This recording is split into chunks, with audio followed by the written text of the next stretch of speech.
let's begin. Let your mind roam. Our scene takes place inside of a home. The husband has just walked up the staircase. He glares into space with despair on his face. His soul is on fire. Inside there's a war that can't be denied. He stands outside the door. On the other side, his bride and a lover, oblivious to the fact their lies been discovered. So as they embrace and try to make haste, they have no idea what's about to take place.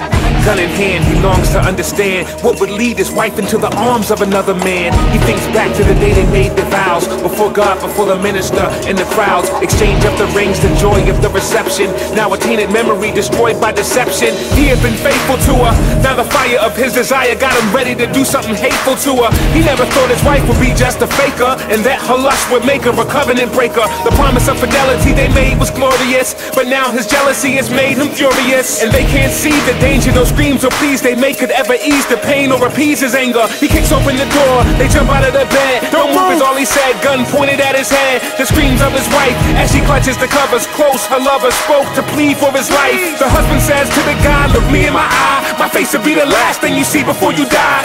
The husband cried inside, his love was bona fide. Trouble for the bride, double homicide.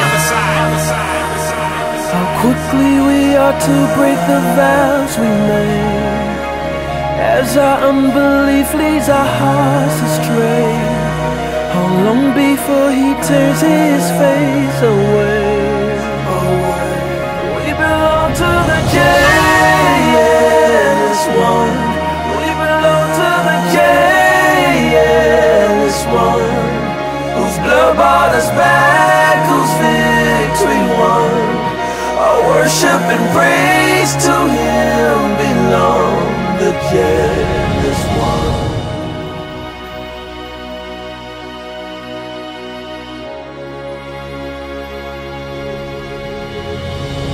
The God of the Bible who invites our trust must be understood to be nothing like us. Most of the time human jealousy will hurt you, but when it comes to God, his jealousy is a virtue. One of his awesome perfections surely thunders his law and protects his glory. He gave us the gift of the marriage relationship to acquaint us with a faint taste of this. A wife for a husband or husband for wife, the only time jealousy is right in this life. But just as the distance is great between earth and stars, God's thoughts are much higher than ours. So his jealousy is on a whole other level, unintelligible to the soul of a rebel. But in sacred scripture, God paints the picture, the aim to shake your frame is straight conviction, and that's what it should do.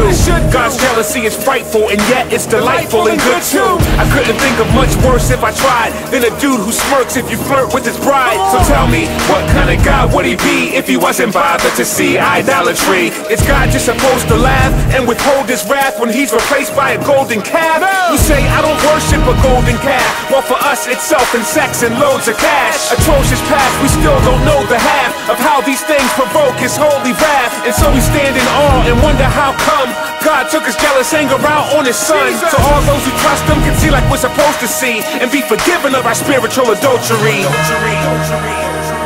How quickly we are to break the vows we made, as our unbelief leads our hearts astray.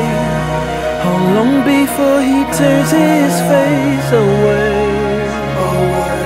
We belong to the jealous one.